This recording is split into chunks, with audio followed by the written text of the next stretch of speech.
Merhaba arkadaşlar, yepyeni haberlerle karşınızdayız.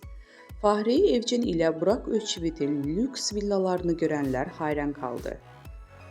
Mutlu evlilikleri ile sanat dünyasının örnek çiftlerinden olan Fahriye Evcen ile Burak Özçivit son dönemde yaptıkları reklam anlaşmaları ile gündemden düşmüyor.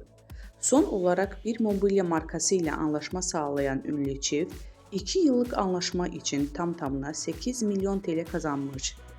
Şimdilerde sosyal medya paylaşımlarıyla sık sık gündemde olan Fahriye Evcen, evinin salonunda paylaşım yaptı. Evcen'in paylaşımlarından lüks evi dikkat çekti. Gold ve krem rengi hakim olduğu evi görenler hayran kaldı.